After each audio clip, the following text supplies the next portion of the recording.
आदियों से प्रार्थना की, सबने मना कर दिया।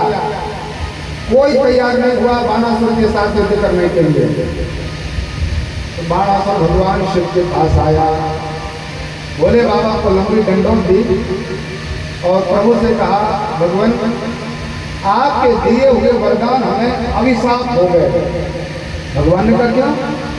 बोले महाराज बल तो इतना है मेरे पास कि जिसकी कोई सीमा नहीं, लेकिन दुनिया में ऐसा कोई मानव दानव दैत्य नाग सर्प किन्नर सिद्ध चारण कोई तो ऐसा एक जीव होता जो मेरे साथ 2-4 मिनट के लिए युद्ध कर सकता। भगवान ने कहा मूर्ख हो गया क्या? युद्ध की कामना है तेरी? अरे भजन करो, परमात्मा का नाम लो। हरि का भजन करने का दिव्य आश्रय शिव जी ने दिया, लेकिन इसके मन में कोई बहुत महत्व नहीं आया। मैंने आपको निवेदन किया था कि शिव जी का तो भक्त था, लेकिन इसने भगवान नारायण को बहुत आदर से नहीं देखा। भगवान से कहने लगा, महाराज बोला आप ही अपने पर्वत से उतर के 2-4 घंटे मेरे साथ युद्ध कर लो तो मेरी ये जो खुजली है वो समाप्त हो जाएगी।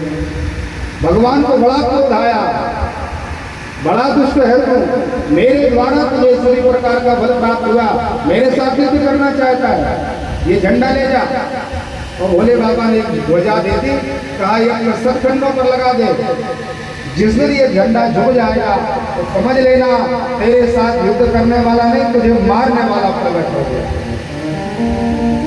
वो तो बड़ा प्रसन्न था कि झंडा कब झुकेगा।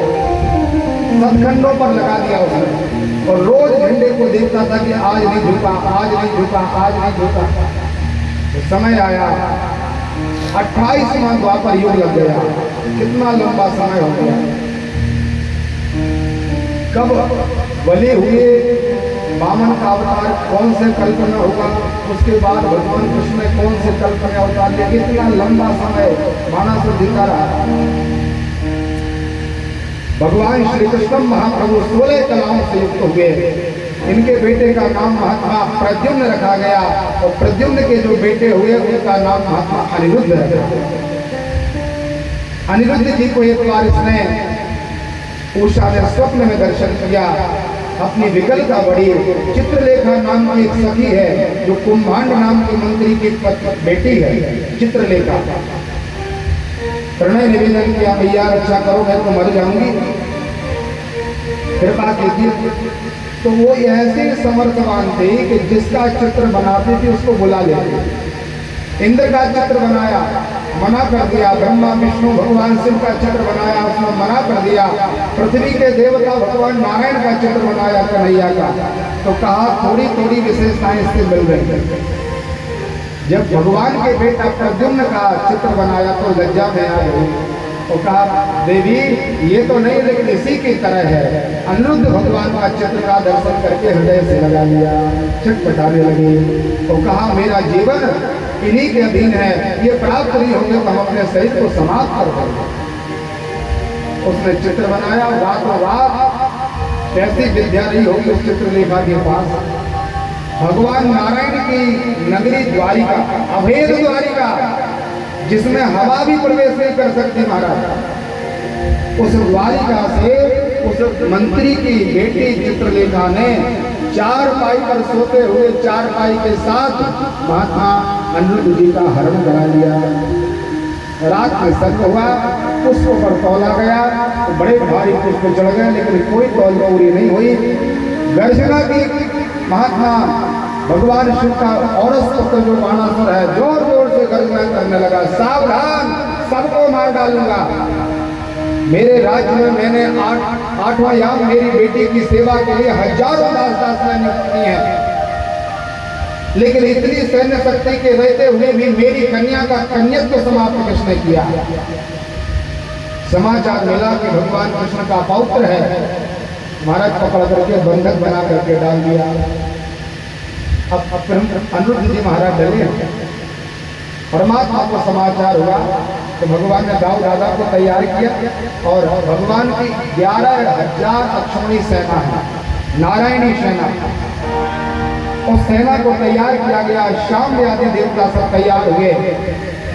बाणासुर ने प्रातःकाल अपनी ध्वजा का पूजन किया तो ध्वजा जो थी लटकी हुई नजर आई। बड़ा प्रसन्न हो गया, बोले महाराज आज कोई मिलेगा युद्ध करने के लिए। सामने से देखा तो परमात्मा की नारायणी सेना तैयार है। अभिमान था बहुत, परमात्मा के सामने आकर के डटा रहा, विशाल युद्ध किया महाराज।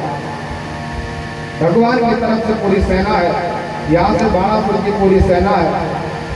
युद्ध करते करते करते जैसे कोई लकड़हारा लकड़ियों को काटता है, वृक्ष की शाखाओं को काट देता है, ऐसे ही परमात्मा ने जो 10,000 भुजाएं थी सब काट डाली, केवल 4 बची।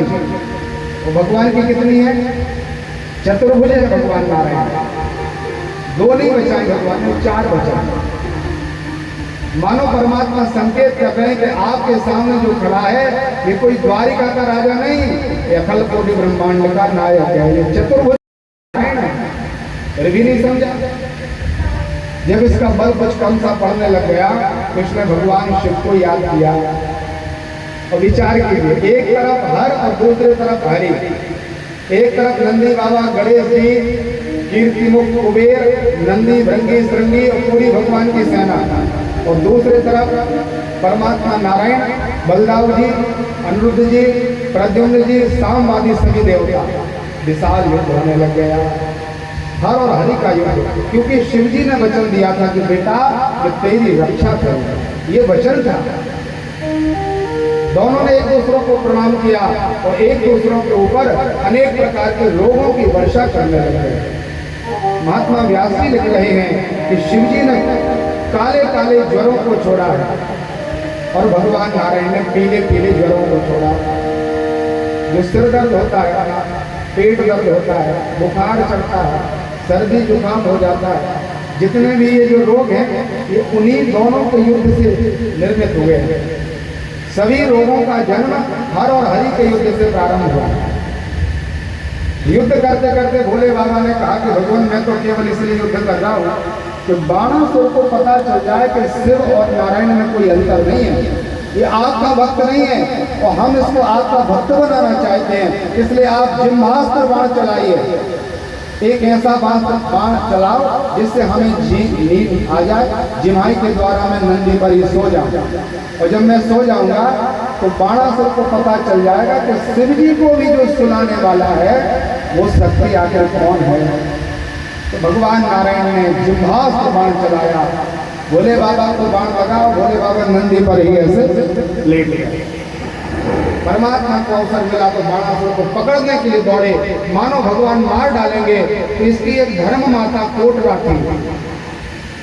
बाणासुर की मां का क्या नाम है? कल मैंने आप लोगों को बताया था क्या नाम है? कोटरा। कोई नहीं बताएगा क्या? ऐसा मत सुनिए कथा, बताएगा। बलि की पत्नी का नाम नहीं बताया था मैंने आपको।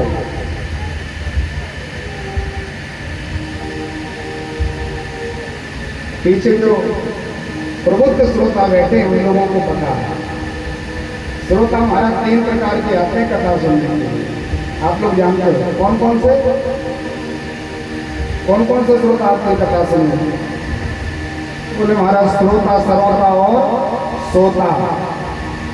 एक सरौते की तरह जो सरौता सुपारी काटता है, ऐसे श्रोता आता है, केवल काटते रहते हैं। विश्वकर्मा जी ने बहुत अच्छी सी व्यवस्था नहीं की, कितने लोग आते हैं, कहाँ बनेंगे, क्या होगा। तो पंडित जी कहाँ से ढूंढ के ले आइए, इनकी कथा कुछ समझ में नहीं आती। हमारा थोड़ा सा संगीत हो जाए, नाच गान हो जाए, झूम जाए, बच्चे तालियां ऊपर हाथ उठा के गाने लग जाए, मस्त हो जाए, तो कथा कैसे पंडित जी बुला लिए। तो ये सभी प्रकार का तर्क वितर्क करने वाला श्रोता होता है श्रोता वाला, केवल काटता है। और एक श्रोता आता है, उसको यदि कहीं खम्बा मम्बा मिल जाए या दीवार मिल जाए, टिक करके महाराज 3 घंटे खर्चा के लिए प्रसाद लिया घर चले गए। और तीसरा आता है सच्चा श्रोता, जो भगवान की दिव्य कथा का आश्रय ही लेता है। ये तो हमारे लोकाचार की बात हो गई। मैं आपको व्यास जी की वाणी बता रहा हूँ। इसी रेवा खंड में लिखा है स्कंद पुराण में